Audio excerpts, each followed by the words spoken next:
Episode number 22 है।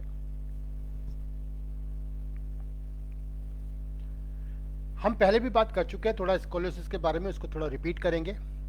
Actually होता क्या है, scoliosis is an abnormal curve in the spine. ये जो आपका जो स्पाइन का जो कर्व है, अगर ये राइट साइड या लेफ्ट साइड थोड़ा शिफ्ट कर जाए तो इसको जो एबनॉर्मल कर्व हो गया, इसको हम स्कोलियोसिस बोलते हैं, है ना। Scoliosis lateral curvature is the most common abnormal curvature occurring in 0.5% of the population. लगभग 0.5% पॉपुलेशन में ये स्कोलियोसिस पाया जाता है। It is the most common among females and may result from unequal growth of the two sides of one or more vertebra so that they do not fuse properly। मतलब ये ऐसा भी है कि जब हमने पहले बात करी थी, ये कंजेनाइटल भी हो सकता है। तो उसमें जब आपकी जब स्पाइन की वर्टिब्रा बन रही होती हैं तो एक तरफ से थोड़ी बड़ी और एक तरफ से थोड़ी छोटी बन जाए अगर, है ना, यानी कि उसकी नॉर्मल ग्रोथ ना हो तो भी स्कोलियोसिस हो सकता है। There are several types of scoliosis based on the cause and age when the curve develops। ये हमारा नॉर्मल स्पाइन है, जो कि जो रेड रंग की जो आपको डॉटेड लाइन देख रहे हो, ये बिल्कुल सेंटर से जा रही है, इसको कहेंगे नॉर्मल स्पाइन। अब ये देखा थोड़ा लेफ्ट साइड को टर्न है, इसको थोरेसिक स्पाइन से, तो ये हमारा थोरेसिक स्कोलियोसिस हो गया। फिर ये लंबर एरिया में हो गया, इसको थोरेको लंबर को बोलते हैं इसको, यानी कि थोरेको लंबर, यानी थोरेसिक में भी है और लंबर में भी है स्कोलियोसिस। ये हमारा लंबर एरिया में है और ये हमारा डबल कर्व है, यानी कि इसमें जो है डबल कर्व जो एस के आकार का बन गया है, ये थोरेसिक में हमारा है और लंबर में भी है। तो उसके हिसाब से अलग अलग उसका नाम जो है स्कोलियोसिस का चेंज हो जाता है। मैं कुछ एग्जाम्पल देके आपको ट्रीटमेंट बताऊंगा कि कैसे हमें ट्रीटमेंट करना है इसका। पहले type of the scoliosis is described based on the age when scoliosis develops. ठीक है, if the person is less than 3 year of old, 3 साल का है, it is called infantile idiopathic scoliosis. ये हमारा अगर कोई बच्चा 3 साल का है तो उसको हम इन्फेंटाइल इडियोपैथिक स्कोलियोसिस बोलते हैं, अगर उसको स्कोलियोसिस है तो, है ना। Scoliosis that develop between 3 to 10 year of age is called juvenile idiopathic scoliosis. यानी कोई ऐसे बच्चा है जिसको 3 से 10 साल के अंदर में अगर वो डेवलप होता है स्कोलियोसिस, इसको हम जुवेनाइल इडियोपैथिक स्कोलियोसिस बोलते हैं। People who are over 10 to 18 year of old age have adolescent idiopathic scoliosis। अगर कोई 10 से 18 साल का है उसको adolescent idiopathic scoliosis बोलते हैं। More than 80% of the pupil with scoliosis have idiopathic scoliosis and the majority of those are adolescent girls। The most common location is thoracic spine। यानी कि जो अगर हम उसमें बोल रहे हैं एडोलेसेंट एरिया में हो रहा है तो मोस्टली गर्ल्स में ज़्यादा होता है और थोरेसिक स्पाइन में ये होता है। एक ये जो एडल्ट स्कोलियोसिस है, थोड़ा इसके बारे में बताएं। Scoliosis is usually discovered during growth in childhood और एडोलेसेंस, यानी कि paediatric scoliosis. When it being और is found after puberty, it is called adult scoliosis because the curve is discovered after complete skeletal growth। जब आपकी skeletal growth पूरी हो जाती है उसके बाद अगर किसी की थोड़ी स्पाइन तिरछी होती है हमें जब, तो उसको हम adult scoliosis बोलते हैं। ये या तो जन्मजात है किसी को तो बात अलग है, लेकिन किसी को ये बाद में भी हो सकता है। अगर इस एरिया में, यानी कि लंबर एरिया है, मैं अगर इसकी बात कर रहा हूँ लंबर एरिया में, अगर इस एरिया में कैल्शियम की डेफिशिएंसी है तो ये आपका जो, और आपका कुछ ऐसा वर्क है जो आप जैसे वन साइडेड वर्क ज़्यादा करते हो, एक तरफ बैठना, तो आपकी जो स्पाइन है वो एक तरफ को तिरछी हो सकती है। ठीक है ना, स्कोलियोसिस हो सकता है। अगर मैं ट्रीटमेंट सेक्शन में जाऊं तो हमने पहले डिस्कशन किया था एक बार कि as we discussed one cause of scoliosis pulmonary atelectasis. मतलब जो पल्मोनरी प्रॉब्लम होती है, जैसे कि लंग्स एक तरफ छोटा एक तरफ बड़ा होता है, उस यानी कि लंग्स की अगर प्रॉब्लम होती है या लंग्स जो है उसकी कैपेसिटी कम होती है तो उसको जो है स्कोलियोसिस हो सकता है। तो अगर हम बात करें तो उसका कारण क्या हुआ, mean lungs capacity is decreases, for that we treat lungs की deficiency. To increase lungs capacity हमें प्राणायाम करना चाहिए। एक तो हम बोल सकते हैं कि हमें प्राणायाम करना चाहिए, और एज पर अगर हम टीसीएम की बात करें तो हमें लंग्स की डेफिशिएंसी के पॉइंट लगाने चाहिए। मैं आपको बताऊंगा कि प्राणायाम के साथ लगाने हैं आपको ये पॉइंट, प्राणायाम भी करना है और आपको लंग्स की डेफिशिएंसी के पॉइंट भी लगाने हैं। तो पॉइंट क्या है, LU7, LU9, CV6, urinary bladder 13, governing vessel 12, stomach 36, इन सब पॉइंट को हमें टोन करना होता है।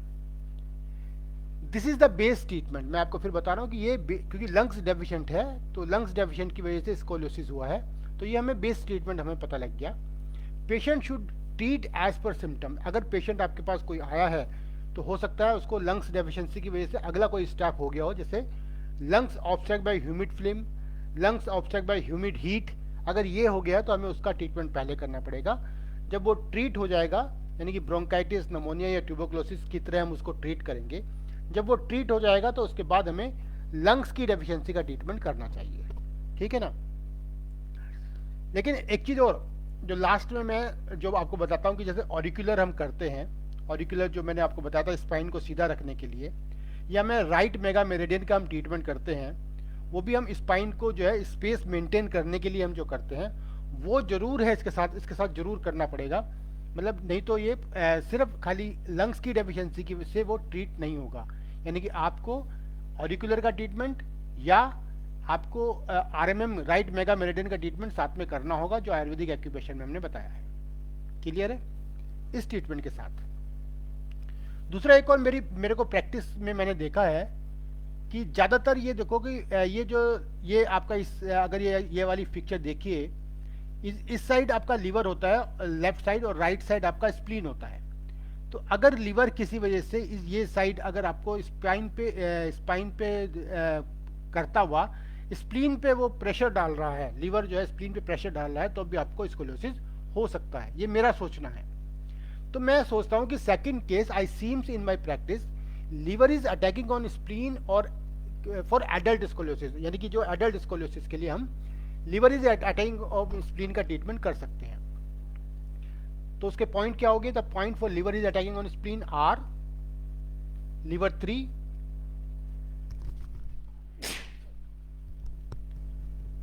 लीवर 13, लीवर 14, गॉल ब्लैडर 34, इसको हम सीडेट करेंगे, CV12, CV6, स्टोमक 36 और SP6 को हम टोन करेंगे। अगर मैं liver is attacking on spleen का ट्रीटमेंट करता हूं तो एक तरफ तो लीवर थोड़ा सा इसको मैंने थोड़ा डाउन किया और स्प्लीन को टोन किया, तो उससे मेरा जो है स्कोलियोसिस ठीक होने के चांसेस हो जाते हैं। लेकिन फिर मैं यहाँ पे ऐड करूंगा कि आपको यहाँ पर ऑरिकुलर का ट्रीटमेंट, जो मैं स्पाइन का ट्रीटमेंट बता रहा हूँ, जो भी मैं आपको पिक्चर बताऊंगा, और आपको राइट मेगा मेरिडियन का ट्रीटमेंट, दोनों एक साथ या एक 1 by 1 आपको दिया जा सकता है, जिसको आपके बेटर रिजल्ट के लिए। One more thing, in my practice I had seen calcium deficiency causes lumbar scoliosis, यानी अगर किसी को कैल्शियम की डेफिशिएंसी होती है तो उसको लंबर स्कोलियोसिस हो सकता है। अगर हम कैल्शियम का ट्रीटमेंट करना है, for calcium deficiency we treat kidney yang deficiency का ट्रीटमेंट करेंगे। It increases the vitamin D level that helps the calcium absorption. आपका ये विटामिन डी लेवल को बढ़ा देगा और आपका जो है कैल्शियम एब्जॉर्प्शन में वो हेल्प करेगा। तो किडनी यांग डेफिशिएंसी का क्या ट्रीटमेंट है, K3, K7, CV4, CV6, governing vessel 4, UB23, UB47, जिंगोंग। इन सब पॉइंट को मुझे टोन करना होता है। जिसको ये नहीं पता है पॉइंट, तो वो आपको बुक में जाके देख सकते हैं, जैसे कि संस्थान की बुक में भी देख सकते हैं, या मेरी बुक हाउ टू डायग्नोज मेरी बुक है, उसके अंदर भी ये पॉइंट को आप देख सकते हैं। हम क्यों सेलेक्ट कर रहे हैं इन पॉइंटों को, ये मैं सिम्टम के हिसाब से सिलेक्ट हम करेंगे। जैसे किडनी यांग के सिम्टम मैच होने चाहिए, liver is attacking on spleen के सिम्टम मैच होने चाहिए, लंग्स की डेफिशिएंसी के सिम्टम मैच होने चाहिए, तब हम अपने प्रोटोकॉल को सिलेक्शन करेंगे। क्लियर है। एक और ट्रीटमेंट है, अगर हम आयुर्वेदिक एक्यूप्रेशर जानते हैं तो स्कोलियोसिस का ट्रीटमेंट है both index finger all joint, दोनों हाथ की जो इंडेक्स फिंगर है हम उन पे सब जॉइंट पे, और बोथ थम ऑल जॉइंट, और दोनों जो थम है उनके पूरे जॉइंट दोनों जॉइंट पे हम 2, 4, 7 को सीडेट करेंगे, 3, 5, 8 को टोन करेंगे। अगर जिसको ये पॉइंट नहीं पता है तो वो उसको मैं अभी आगे पिक्चर दिखा रहा हूँ, उस पर वो मेथी स्ट्रिप लगाएंगे उस एरिया में। This point improve the calcium absorption in lumbar vertebra. ये जो पॉइंट है ये कैल्शियम के पॉइंट है, और आपके कैल्शियम के पॉइंट सीधा लंबर वर्टिब्रा में अगर हम ट्रीट करेंगे तो वहाँ पर कैल्शियम डेफिशिएंसी को कम करके ये हमारा स्कोलियोसिस को ठीक करता है। तो ये बहुत अच्छा ट्रीटमेंट है और ये मैं ज़्यादातर ये यूज़ करता हूँ इस वाले प्रोटोकॉल को।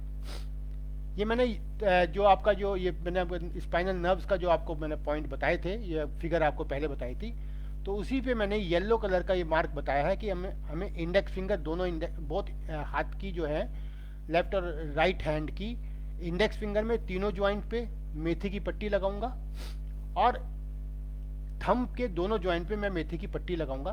तो और इससे मेथी की पट्टी चारों तरफ से मैं राउंड करूंगा। तो जिसको मैग्नेट लगानी नहीं आती है वो मेथी की पट्टी लगाएं, और जिनको मैग्नेट लगानी आती है तो वो अपना ये पॉइंट लगाएं 247 सीडेट 358 टोन। ठीक है ना। ये बोथ इंडेक्स फिंगर और बोथ थंब पे ऑल ज्वाइंट पे हमें लगाना है। फिर मैं ये आपको बता ही रहा हूँ कि ये ट्रीटमेंट के साथ साथ मुझे राइट मेगा मेरिडियन का ट्रीटमेंट भी करना होता है। तो ये मुझे सब स्पाइनल प्रॉब्लम के लिए मैं इसको ऐड करता हूँ। ये जो मैंने आपको बताया कि राइट मेगा मेरिडियन पे सारे 1 टू लेके 0 टू लेके 9 पॉइंट को मैं इन्फ्रेंस निकाल के चक्रा मैग्नेट लगाता हूँ।